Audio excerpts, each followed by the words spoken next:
And today is even more exciting. I've got some visual effects friends on. We're going to be talking about the movies of Marvel. You guys are more than welcome to contribute to the conversation. If you have any questions, let us know. This is the first time I've ever done this, so we'll see how it goes. Who knows what's going to happen? Who knows what words are going to come out of my mouth when I'm really awkward and weird? I said yes to the dress, and it was so nerve-wracking as well. I went with an idea in my head of what I wanted, and I was trying everything on that I liked, and none of them looked good. So I was getting really upset, and I'm like, oh God, I'm not going to find a dress. And then I asked the lady to like pick one that was totally random and not anything I'd asked for. And then it turned out it was the one. So it was really good in the end. Yeah. How have your weekends been? What have you been up to? Chris, how was Disneyland yesterday? Thor movies are the best. Oh my gosh, Fuki, get out of here. You seriously, even the two Thors, I have no idea what they're called. Ragnarok is amazing. Yes, not the other ones. That's time already. Again, Mario Party Day. It's not Mario Party Day. It's podcast day. I've changed my, thank you so much, Kyle, as well, but I've changed my stream title. Refresh. I was running late, sorting cameras out and stuff and just talking. Malik, thank you for being here. I hope you're having a lovely weekend. Love you 5,000. Are you guys ready for this? I'm not going to chat too much at the start because we're going to get straight into it. I don't want to keep our guests waiting.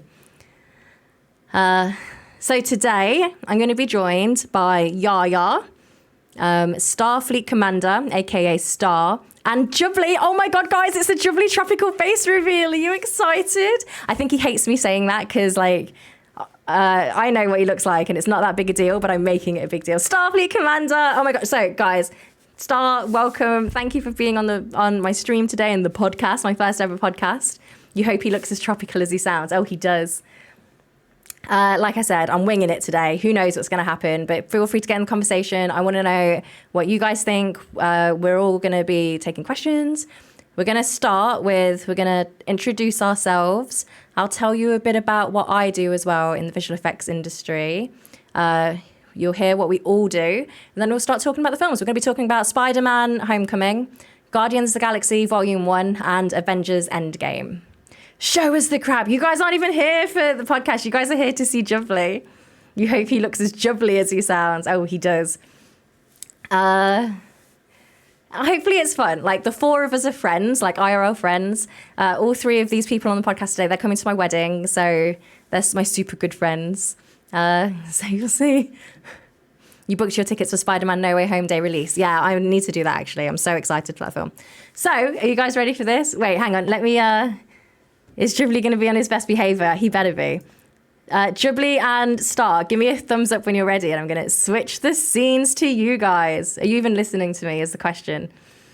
They even got my stream on. Oh, I can see Jubbs is turning his light on. He's nervous. I'm probably making him more nervous. Wait, hang on. I'm getting a message. Is he telling me to... I have changed the title. Refresh. The title is changed. Refresh. Drew, thank you so much for the 100 biddies. Thank you, Drew. How are you doing? Jubbly, refresh. Oh my gosh, Downs, guys, you don't need to do this. Thank you so much, Downs. I appreciate you. Drew, how's your weekend? Okay, right. You ready to see Jubbly's face? Hang on. Hi guys, I'm going to switch scenes. We're going to get you guys on. And just refresh, the title's already changed. I just didn't change it when I went live, which was such a shame. But are we ready to welcome our guests? Boom, boom, boom. Woo! Hi guys. Hello. Hello. Hello. So, welcome on guys. And I'm happy to be here. Thank you for having us. Let's go, Jubbly. You're always here. You're welcome. Yeah, true. So we're going to do a voice check as well as we go round. So who would like to start? Like, tell us about yourselves and what you do in the visual effects industry, what films or TV shows you've worked on. Who would like to go first? Chris is asking though, is Iahiah in the room with me? Yeah. I am, yes. It was really awkward at first. She just said that. We've got a camera, but we're showing the sound. So. Oh God, yes, we're sharing the microphone. But Star, why don't you go first? Am I gonna go first? Yeah, Okay. and while Star's talking, everyone, tell us how he sounds. Is his like voice good? Does he need to be turned up? Please tell me before we start like getting too far into it. And Drew, thank you, Drew 990 for the follow. Welcome in. Okay, go.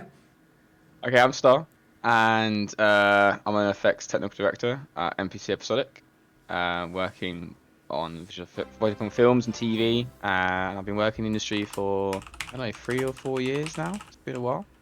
And I do simulations, explosions, water, dust, smoke, magic, missiles, all that sort of stuff. Kind of a variety. And some of the stuff I've worked on, Fast and Furious, did a bit of Bond, did a tiny bit on Venom, a little bit on Venom. And I'm working on a big show now that I can't tell anybody about, which I've been working on for over a year now. I can say that I'll be working a bit of Halo.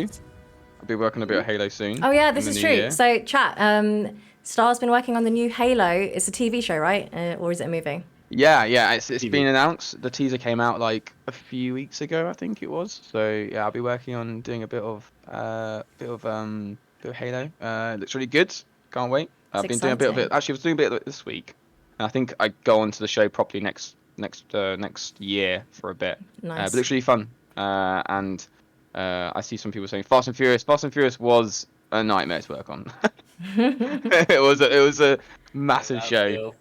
And I think I did so many missiles. I'm just sick of missiles and some explosions. It was and to be honest, I haven't even seen it. The one that I worked on. Oh, have you not? I haven't seen it. No, I think I worked on it. I was like, I can't watch it. I can't watch it. I can't do it. No, I know I'm in the credits though. I saw it on, like, someone said that I'm in the credits. I was like, nice, cool. that's good. Needle's here, guys. Okay, so one thing for chat to know. So all 4 of us worked together. We started together. Me, Star, and Jubbly were in a different department to Iahiah, but Needle in chat was our boss. And Needle, thank you so much for the 100 biddies, and welcome in like people from Star's community. There's a bunch of them coming in. Drew, thank you for the follow. No Pro, thank you for the follow. Welcome in. And Charco, welcome in. Oh no. Whoa. Watch out for these people, Kiki. I am. Oh my gosh, my stream is like so PG-13, and I'm like, what am I reading right now? Not PG anymore. It's not PG anymore. Matt Lish is in the chat as well. I can't control them. Matt Lish also worked with us. Drew, it's okay. It's just my heart. If my mum comes in, behave yourself. How much for a live headset smashing? I don't know, Star. How much? Right. For a live headset smashing. He. Okay, it's because I did a fleet. This is ages ago. They keep bringing this up. Basically, I got so angry. I just took my headset off and just threw it across the room, and then I came back, and I was like, "Yeah, my headset's broken. I'm just gonna log off." Well, hopefully there'll be none of that today. No. That's the old me. I can't afford another one. This is another the only one I've got. D-Man, thank you so much for the host, and hi, D-Man. How was your weekend? Also, for people that don't know Star, like from my community that don't know Star is. Do you want to tell us about your gaming side? Oh no, I mean, I play EVE Online, He's a nerd. I'm a big nerd. Star's famous. There's a bunch of people in. Yeah, I mean, Dana. It's actually Drew. It's so weird. I play a game, and I got a community, and I run a big coalition and an alliance and a corp called Volta, and I do the esports, and I play at tournaments and stuff at the A2. And yeah, there's some people in chat that are from my server that I just messaged out. Hi guys, hi Ev, yeah. And Star before COVID had made it to like the finals of this games tournament, and you'll be going to Iceland I'm going next to Iceland, yeah. In which I'm trying to get all the Volta guys to go to Iceland for it, and yeah. So it's gonna be good fun. But let's talk. Let's get Jubbly and Lala involved. It's not about me. Let's talk about the film. Let's get to it. Well, Matt wants Iahiah next, and Dark Lord. Hi, how's your weekend going? Is her love? So Iahiah, After you. Hello. Can you? Oh, and also, because me and Yaya are on the same mic, can you hear her? Okay. Hello. So my name is Izzy. I'm a VFX assistant coordinator. I currently work for Netflix, which is really exciting. I've just got this job, which is it's crazy and it's amazing. And we are basically the clients for people who like Star run through the work, and we call them vendors, and we basically get them to do all the work. So I just tell them off and tell them what to do. I just nod. Yes, yeah. But before that, I was at Dino for 2.5 years and Frame Store just a couple of months, working on various departments and various shows. Some shows that I worked on were as being in Venom 2. I also did Fast and Furious. What else have I done? Tenet, Last Night in Soho. Last Night in Soho was my favourite one. Oh, I love that film. It's just so much fun, and it's just it was a really cool director, Edgar Wright, as well. So it was really nice to meet him. It was a really crazy experience. But yeah, it's really good fun, and I'm just really happy to be here. And you can move on now. Woohoo! Thank you, Yaya. So I've turned Yaya up, so she should sound better for everyone. And some people saying yeah. Lazarus, let me know if you can hear her now. And then let's hear from Jubbly, shall we? Jubbs, tell us about yourself. What do you do? Where'd you come from? I don't really know who I am. So. Well, Star's community are here, and they don't know anything about you. They don't. Alright, we'll keep it brief for a bit then. My name's Jubbly Tropical. It's Jubbly, guys! Shut up. I work at DNEG in London as a editorial IO lead. What that job implies is that it's in and out.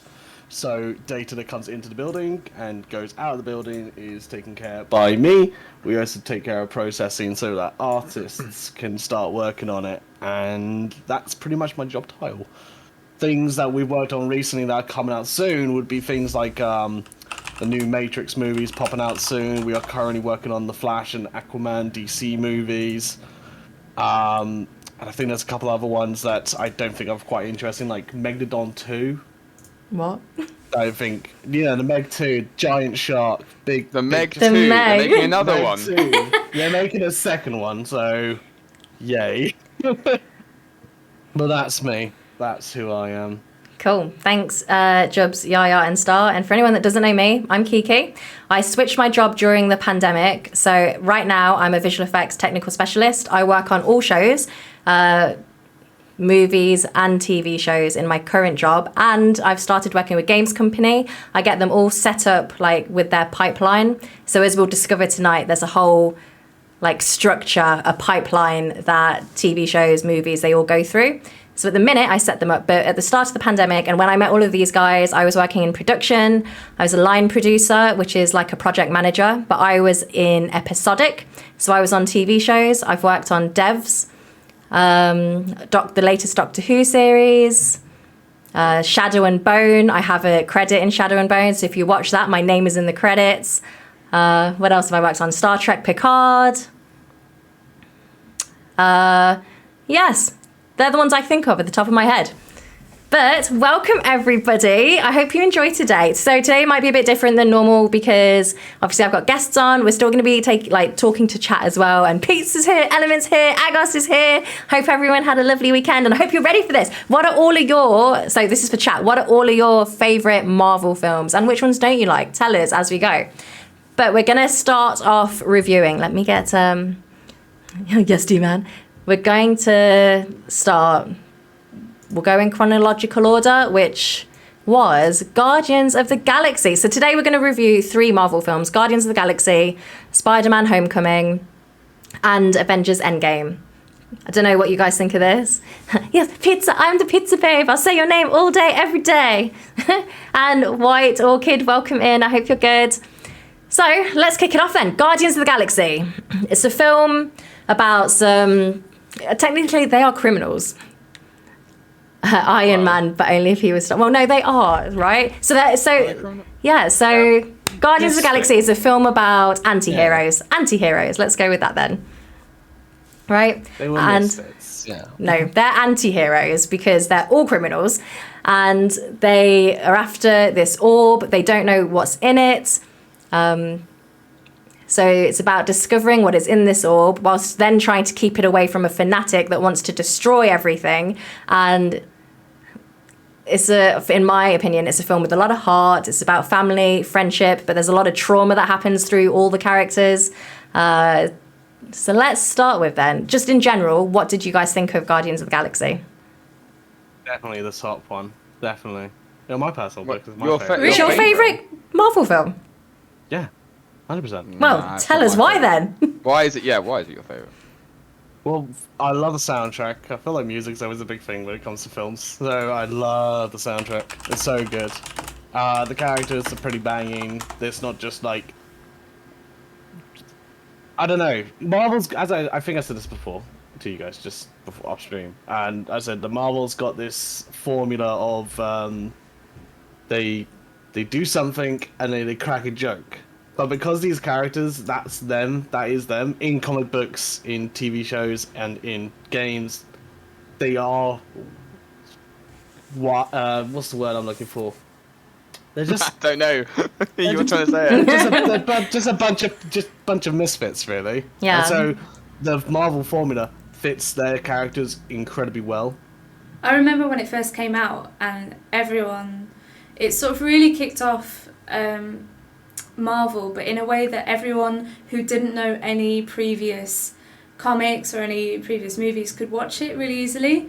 And I think the soundtrack really drew people in as well. So it's kind of not surprising that it is a really big hit.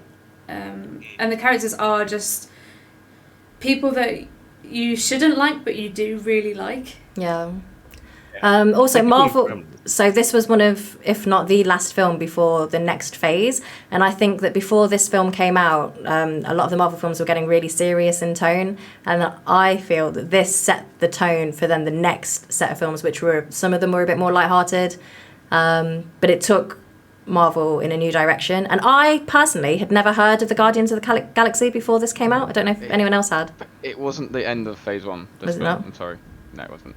Well, it was close to the end, wasn't it? Or like at the start? Avengers 1 was the end. Avengers 1 was the end of Phase 1, and then I think Guardians is in Phase 2. So did this kick off Phase 2? Yeah, it was like it came towards the middle of Phase 2 because I had to introduce Thanos. Yeah. Because then in this one it started to introduce Thanos because he's in Guardians 1, isn't he? So I watched all of these recently again the other day, and I was like trying to remember like how I felt the first time I watched this and seeing Thanos for the first time, because obviously if you're a Marvel fan you know what happens now, but I think so at the time I knew who Thanos was, but I didn't know where they were taking the story. I didn't know what was going to happen with Infinity War and Endgame. We'll get to Thanos in a sec, because Thanos is one of the visual effects characters that we're going to discuss in Endgame, and he took a massive journey through visual effects from this to the end. But so Guardians of the Galaxy, directed by James Gunn. It's produced by Victoria Alonso and Luis, if I'm saying his name right, Louis D'Esposito, who they're both producers on pretty much everything that is Marvel, all the TV shows as well. Good old Kevin. How do you say his last name? Feige. Yeah. I mean, talk about James Gunn. I mean, I think the reason why Guardians 1 was so successful is because, like Jubbly said, you know, it really took a different approach to the Marvel films, and you know, a bit more comedy, light-hearted, nice soundtrack, and color, just like the colorscape as well was completely different. It's more colorful, wasn't it? The film was more colorful, more much more like popping out, and a bit more, and kind of a fresh start as well for like a lot of these characters. And they are misfits, and they are criminals, and they all come together. I mean, it's not my favorite Marvel film, but it's definitely up there. Like, I think that the visual effects is really good. I think it was done by Framestore. So there was lots. So MPC. Well, I know that MPC did Groot, Framestore did Rocket, and then other ones included like Luma Pictures, Method Studios, Imageworks, and the Third Floor did the visualization for it. Well, Previs. Everyone works on them. Yeah. It's a Marvel film. Everyone works on it. Yeah. Going to chat, Downs is saying he thinks that Guardians was great affirmation for Marvel, that they could pretty much make gold out of anything they wanted to. Do you still think that though? Because I've not seen Eternals, but I hear it's not doing as well. I've seen Eternals, Yeah. and it's all right. It's not like, Yeah, it's people not the have said best that one. it's not a bad film. It's just it's not the best Marvel film. It's not a good Marvel film. Yeah. It's not a Well, bad film, though, I heard. I don't know. I've not seen it. It's It's Matt is not saying like- it's not a main Marvel film. What, not The Eternals. Eternals. Isn't it like? So I haven't seen it, so I don't know. But isn't it going to take it into a new? It's part of the universe. It is. But is it going to take us into a new direction? Because this is what I'm hearing. It's introducing like new things. I think, I mean, I don't want to spoil. If people haven't Yeah, seen no it, I don't wanna spoilers spoil it, of to be like honest. stuff So, that's like, not seen yet. As someone who basically, hasn't it's just seen like- it, Yeah. it feels like it is trying to push it into, all of the sort of Captain America and people like that. They've now gone, so they've got to replace that with a ton of new people. And I think Yeah. Eternals was a really good way of already including a group of people to sort of replace the Avengers. I don't know how well it's done. I've not seen it, but that's what it feels like to me.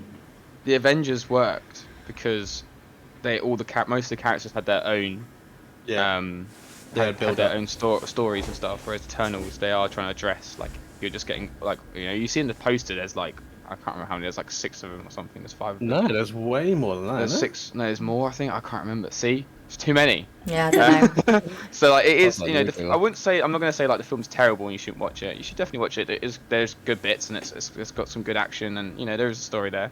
However, they are like, but like you said, they are trying to like bring in like new characters, but it can be difficult when it's like there's like 8 in one There's film. 10. There's 10. There's 10. Eternals. I mean, 10.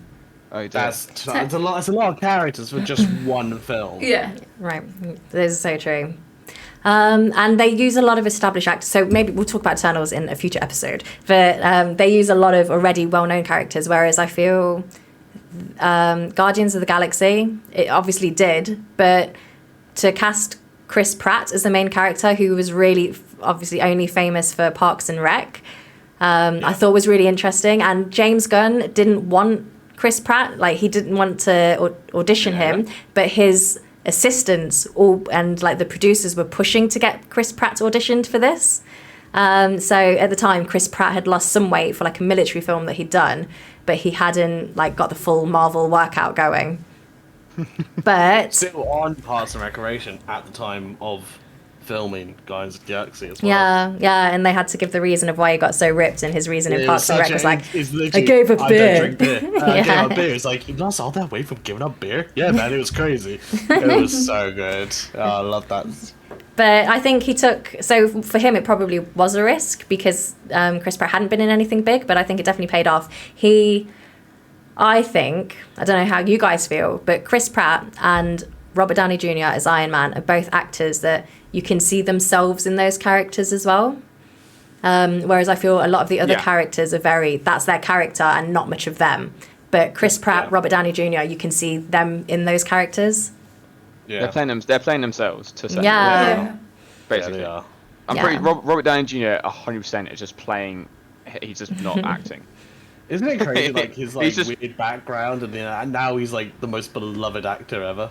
Like, it's so weird to me. I still go, oh yeah, he was heavy on drugs. I remember that. Yeah. He was arrested. But now, he's good now. He's alright. He's Apparently, bad. he begged for the role. Like he really wanted did. to do Yeah. it. He did. Yeah. But with Chris Pratt though, like he's definitely, he is just playing himself.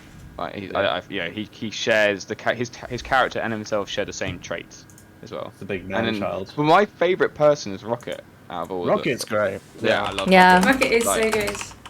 And It Rocket's still blows made my well mind as that well. It's Bradley Cooper. Like, I still get mind blown about that. It's like, oh yeah, it is Bradley Cooper. You're right. Yeah, but James Gunn's brother did a lot of the on-set work. So they were going to do the mocap, which is like all the dots on your face, and they were going to track that with Bradley Cooper, but they decided that wasn't going to work. So in the end, Sean Gunn,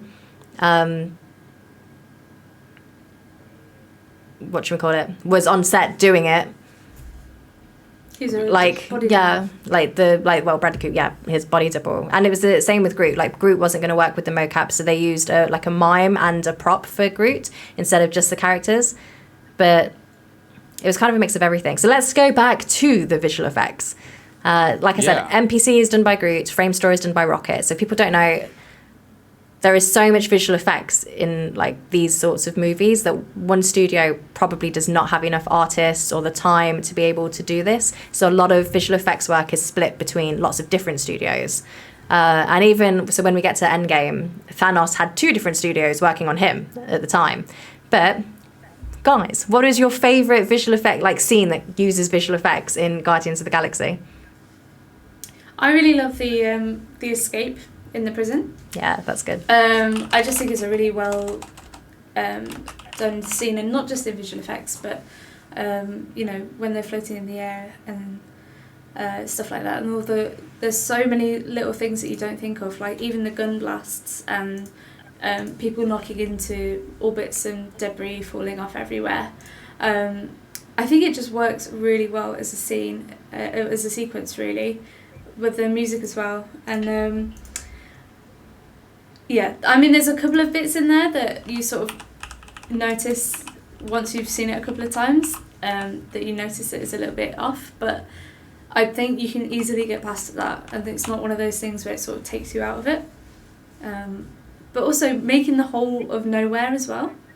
You know, they've had to create this world, and they had so little time to establish this world, which no one's heard of or no one's seen before, I don't think. And you just go along with it. Yeah, I think it's really interesting, and the way that they did it was a really great way of showing what visual effects can do. Showing the whole world and seeing it in, you know, 3 seconds, and then knowing exactly what it's going to be as well. I thought it was really cool. Yeah, for sure. I was going to say Nowhere. He's like Nowhere. I was going to say, I don't know, I was thinking about it, and I was like... The Nova Core scene at the end was quite good. Yeah, that's what I was going to look at. It's like when they did a big shield like around the ship and everything. That's really cool. I was going to use that one, but after Iahiah said Nowhere, I was like, actually, yeah, Nowhere was sick. Yeah. I'll say my favourite scene is like when they first meet Rocket and just in Gamora. Yeah. No. Before that, when Star-Lord's selling the orb on and Xandor. Yeah. They're trying to sell the orb, and like they're trying to fight each other, and I really like that scene because they're just like, it's kind of a fun fight.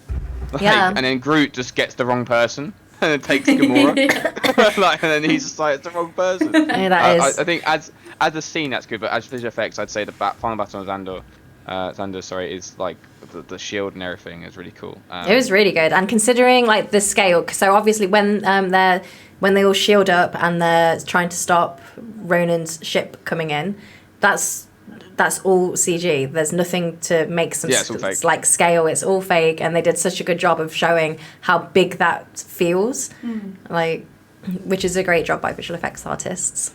I mean, it's a monumental amount of work. Yeah. To go into. I think that's what most people don't like.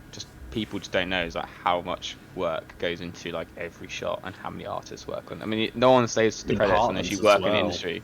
Yeah, and all does production and everything, but like, just the amount of, even just before the to get to the final product, there's just so many people that have to work on it. Probably like 20 people on a shot, not including production and like people like you, Jubbly. I always sorting it all out. It's just insane. And when I watch it, I just think. I just think all the overtime. Yeah. That's what I think about. I just like all this overtime. Like, oh, that was why I stayed up for 4 a.m. in the morning for. I remember that. Yeah. I just want to say, Gavin, thank you so much for the sub, and welcome in Scott, Star, one of your friends, I believe. Hi, how you doing? Yeah, Wallid, it's all good. Huh? It's a running joke that apparently my teeth are too white. Your teeth are too white. Your teeth can never be too white. Apparently so. And then at the Christmas party, some yellow teeth in there. At the Christmas party, I put some photos to my family, and my mum was like, "Did you get your teeth whitened?" I was like, "What is going on? What is happening? Like, why is my no? They're not white, and they're just normal. I think it's just the camera. I don't know. Oh my god." Pib, happy weekend and claps. Yes, Jubilee is here. So anyone that doesn't know Jubilee, this is a Jubilee face reveal. It's the first time my stream have ever seen his face. Kyle taking notes. Teeth can be too white. Not true. So, this is a good question, Downs, and one that I was actually going to talk about at the start. So Downs is asking, does VFX work similar to animation? Does it need drawing frame by frame?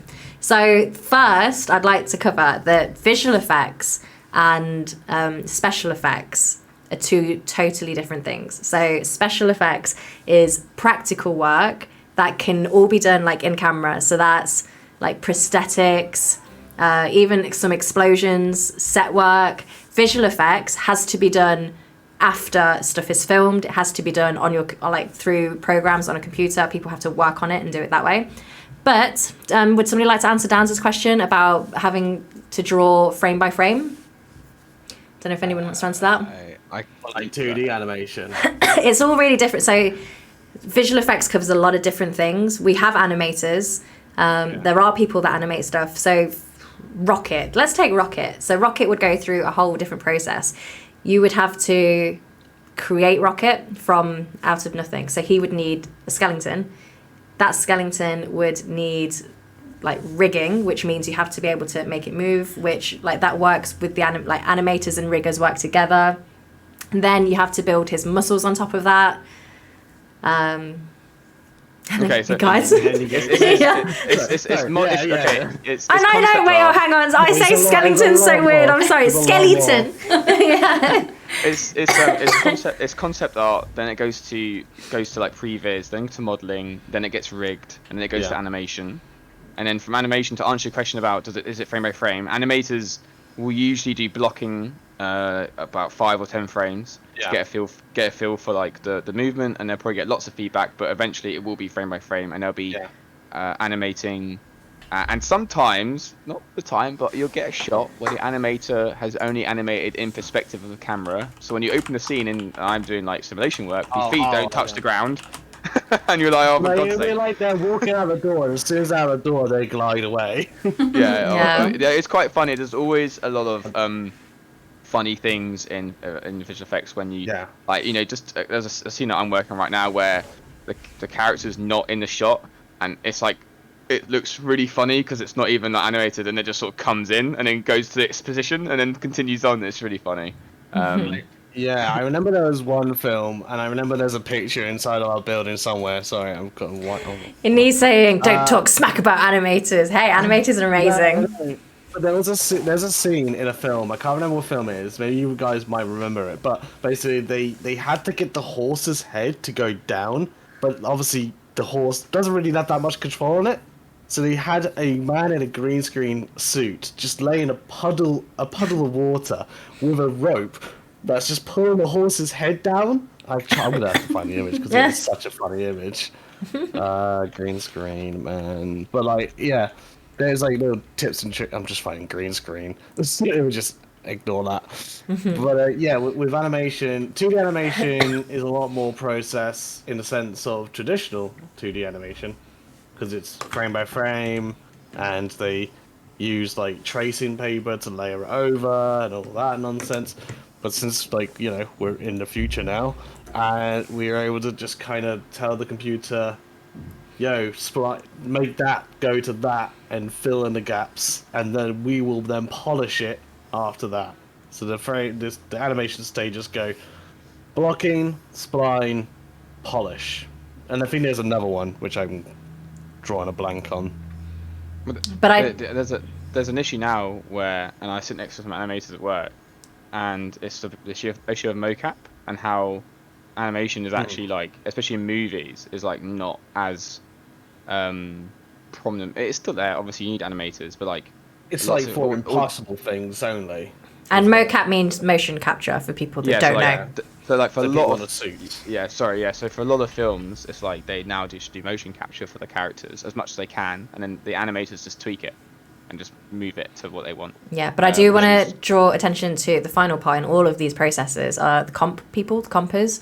Without compers, nothing would look as good as it does. So a comp person makes sure that whatever visual effects work has been done sits into the scene, looks real. They, like in like really simple terms, they blend something into the scene so it looks like it was always there.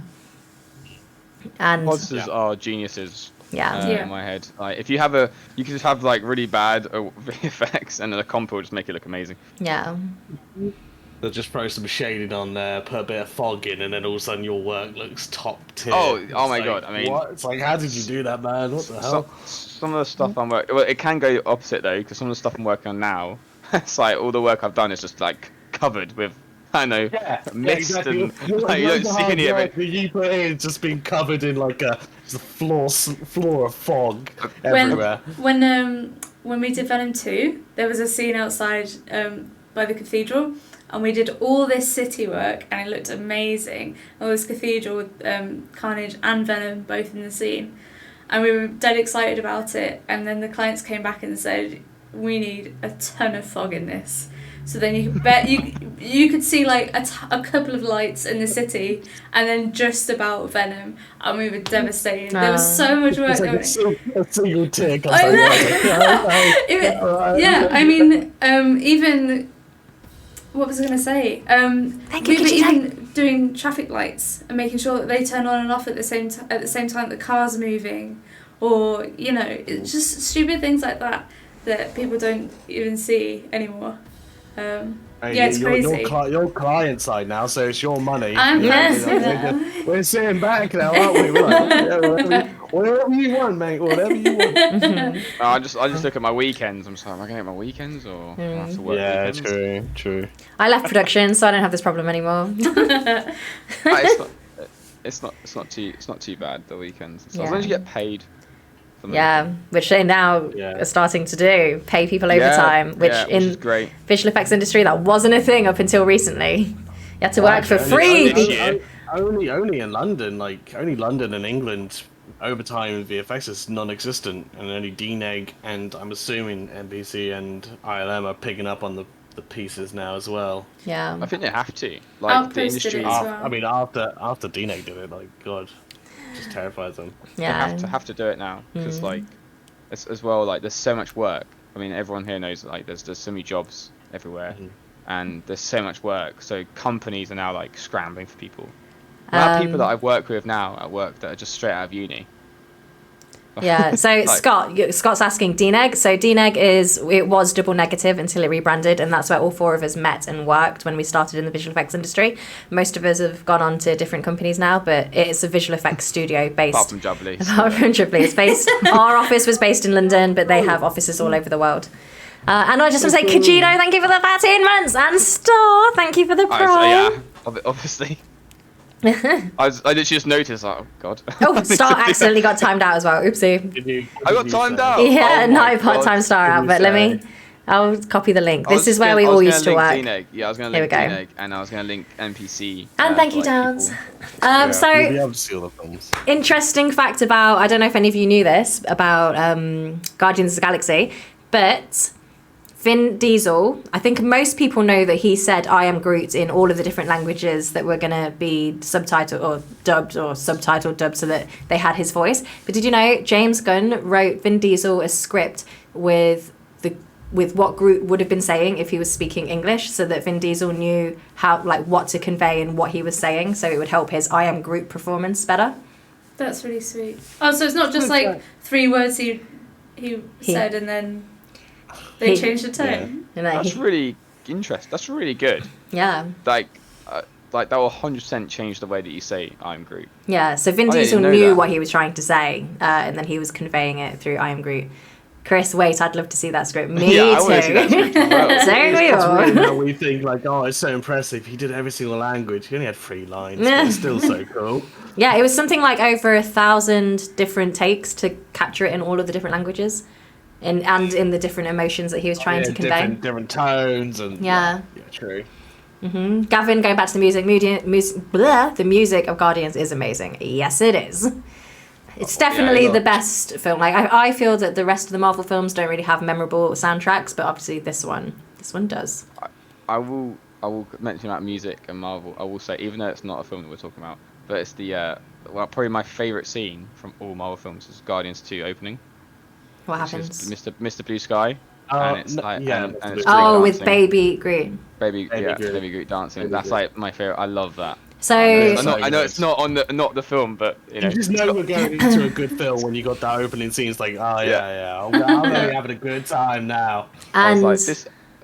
yeah, carry on, Yeah, Star. sorry. No, you go, Star. No, I was gonna say like, yeah, like, but as soon as that came onto the screen, I was watching the cinema. I was like, this could be good. Yeah. This film. But this is another fact. Lots of people like obviously call that is Baby Groot. But in this film, this wasn't an adult Groot. I read a article with James Gunn and the overall visual effects supervisor, who is Stefan Serretti. The Groot in this film was actually a teenager. He wasn't an adult. Oh. And they were talking about they tried to make him older, and because of the bark on his face and how tree bark would be like at a certain age, it wasn't working. So they made Groot younger so that he didn't have to have all the rings on his face. He was actually like a late teen in this film. Oh my goodness. Boom! 18. Yeah. So around. So. Like okay. 18, 19. So that means when we have the next Guardians film, he should probably be back in his original form. Yeah. Hopefully. Or older, who knows? I don't know how much time is meant to have passed between this one and the next I don't one. mind teen Groot, but I do prefer adult Groot over all Groots, personally. Yeah, the Groot in this film was my favorite. Has been my favorite Groot. Yeah, I love Baby Groot, but like that, it's like, you know, we've had our moment. Baby Groot. Scott is asking, are we all in the same line of work? Like the guy that made the Astarte series? I don't know what that is. Yeah, it's the Warhammer 40k CGI.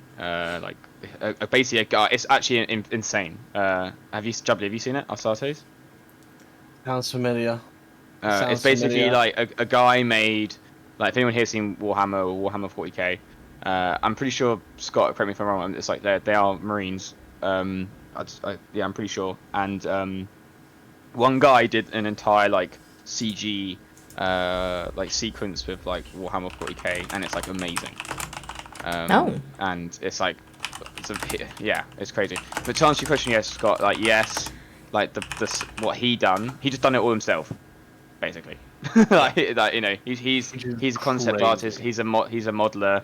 He's a lighting artist. He's an effects artist. He's an animator.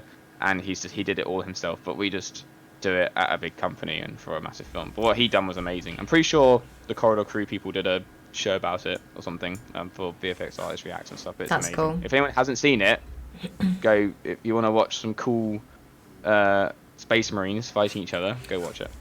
Interesting.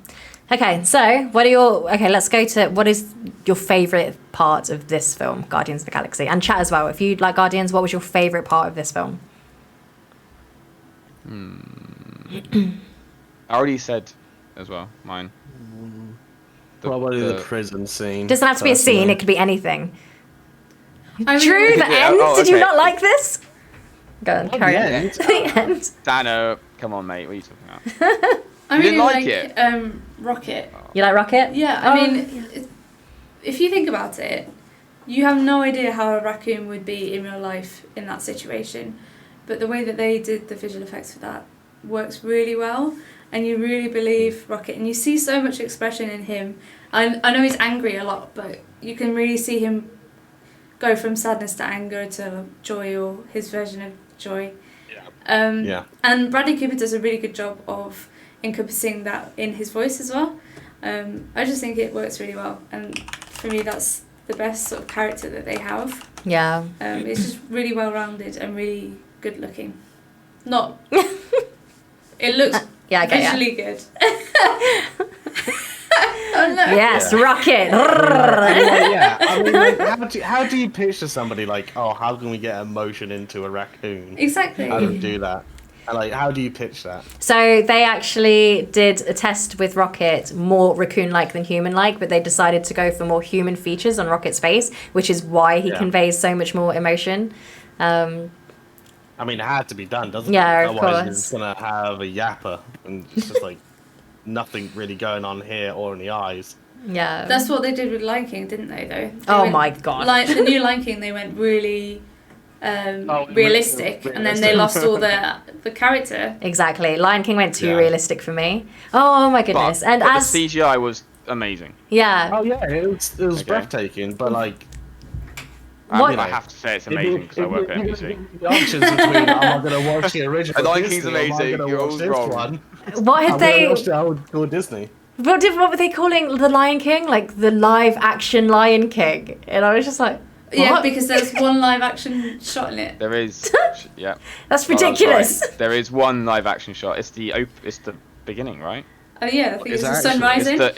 It's the sun rising. Yeah. Shut up! Is that the actual like? Yeah. That's the one that's- part that they can go. Yeah, it's live That's action. plate. That's plate. Yeah, so so it could get nominated. Oh. Curry is saying the new Lion King didn't really show the characters' emotions well. I agree, 100%. I was like, it was so random. I didn't enjoy the Lion King. I was really upset about that. Imagine like if Simba was there with his big eyes, big expression, full face. That would have been really good. I'd have liked that more. And a I've real not body. seen the new Lion King movie. I haven't Yeah, seen it. don't. Kind of go. I've seen the old school, but do they have that like moment with Nala and Simba when like the songs like "Can You Feel the Love Tonight"? Do they still have that kind of scene happen? They were rolled around for a bit, yeah. It was all strange, in my opinion. Yeah. But it's fine. Matt in chat saying he works at NPC and Lion King sucks. He's allowed to have opinions. It's not against the rules. I Do- think hyper-realistic belongs in only certain areas. I don't think it should be conveyed into Disney movies. Rolled around. They did the Jungle Book 2 times, like live action hyper-realistic. Yeah. Did anybody did- here enjoy they those did- films?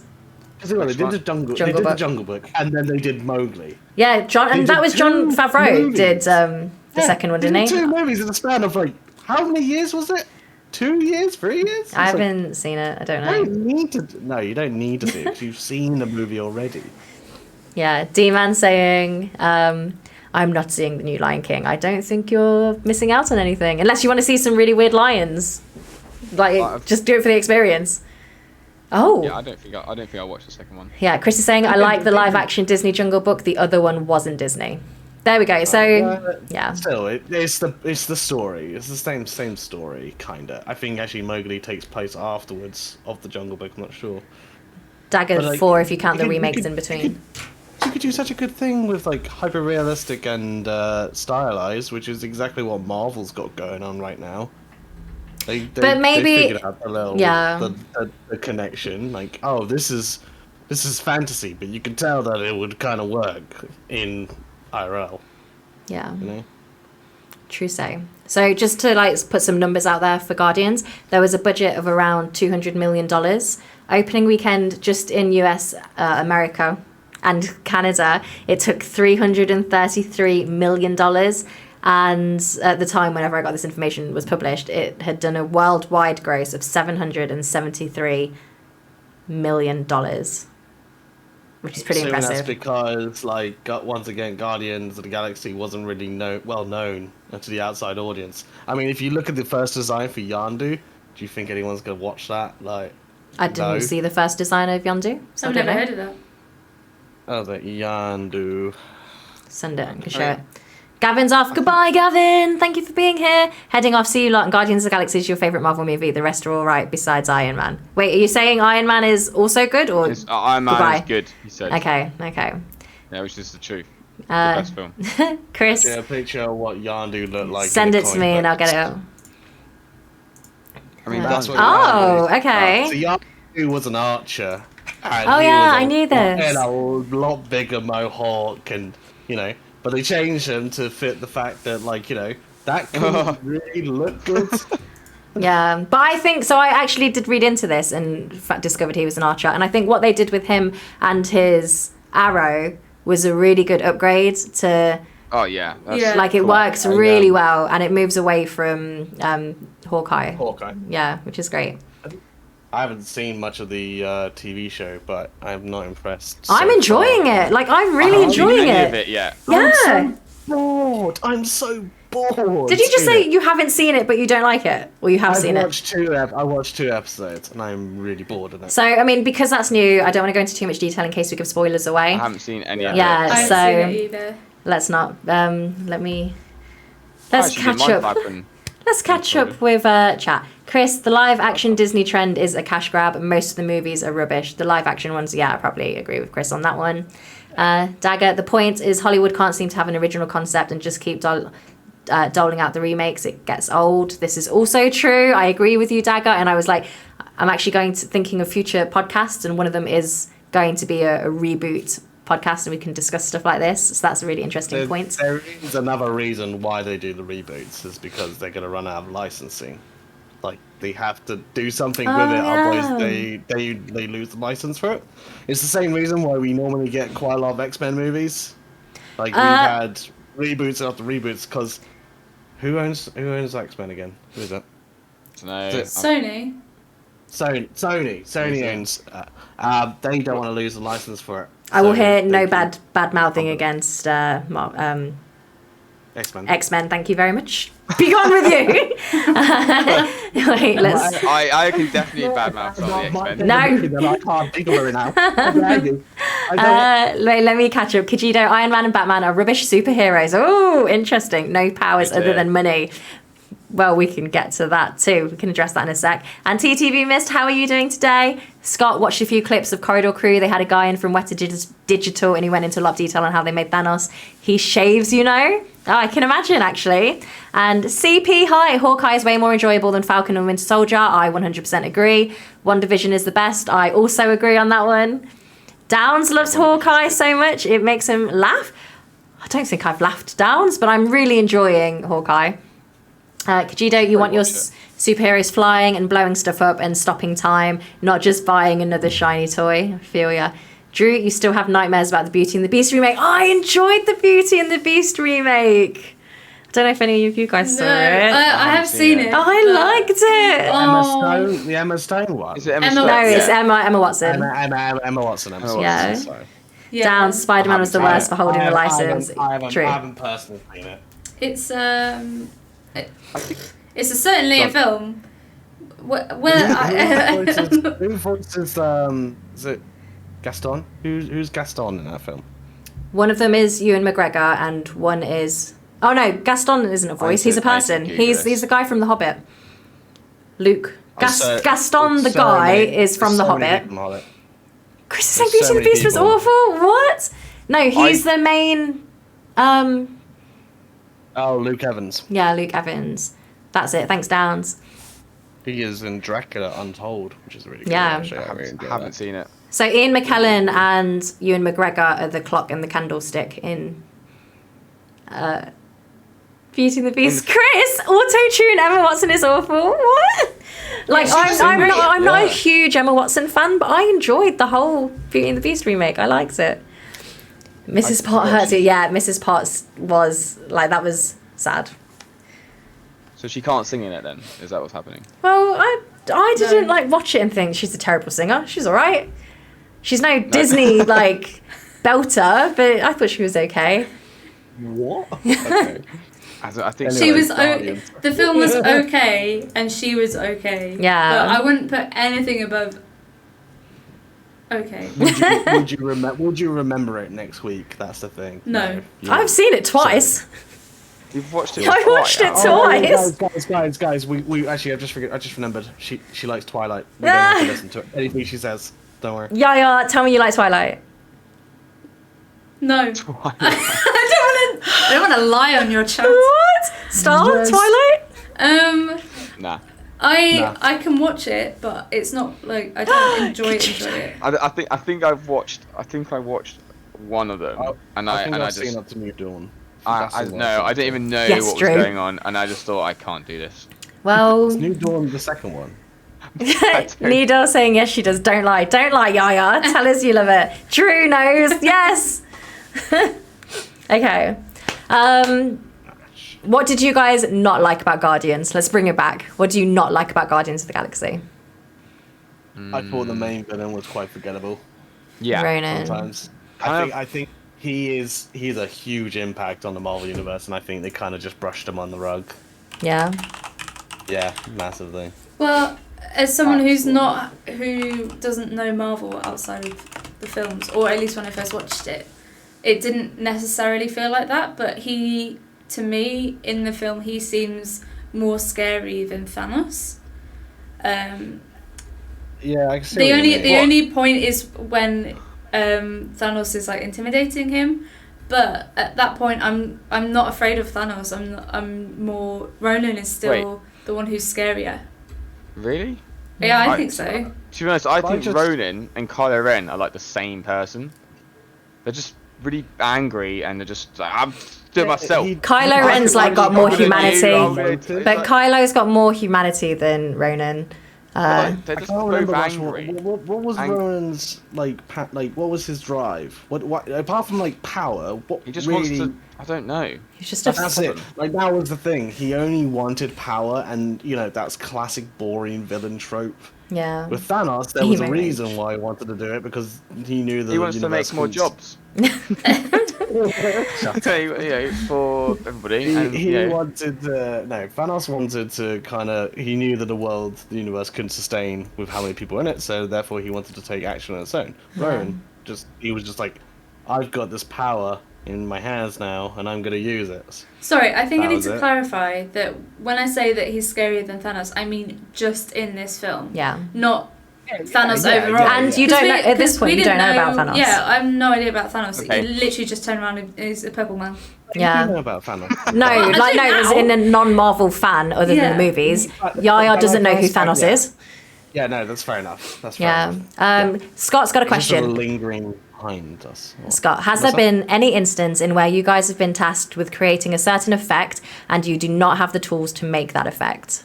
So I can't talk personally. I'll let these guys in a minute. But when we do get to talking about Thanos, his the effects, the software that they used for him actually had to progress as filming and all the films happened. His software got more and more sophisticated as each film went on. And I've got some interesting facts to come up in the endgame part of the segment. But his and also before Star tells you his side of like if this has happened to him. I said star, but like a K came out of my throat. I said star. You know what? He can rock a goatee, and he does look a little bit like Tony Stark. I don't think he needs the ego. I just want to say that Hulk and Thanos are characters that have been progressed by different studios, and all studios have taken their software in completely different directions. So it's not even the visual effects industry working together to create new software. People like these studios go off and create their own software in not even a race. They've got their own researchers, their own developers looking into it. So people are developing on different times, different levels. But Star, do you have any experience with this? I mean, I was going to actually say that most things, because what you're talking about is how with Thanos we can get back to him later, about how it progresses.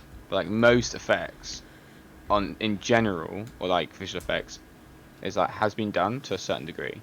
The only thing I can think that has not been done was the interstellar wormhole, and that was something that they actually had no idea what it was meant to look like, and also didn't have the tools to even make to show how it would look like, which is why on that film D-Neg, made from scientific math, and put it into a ad hoc, a program that someone made, and that put out the image, because most as far as I'm concerned, from my perspective in visual effects and in film, there's obviously effects that are weird, Doctor Strange is the sort of refracting things which are really weird, and you need to you're definitely pushing bounds in Houdini, which is the software that we use for most companies use Houdini FX, which is a software package that makes simulations and stuff.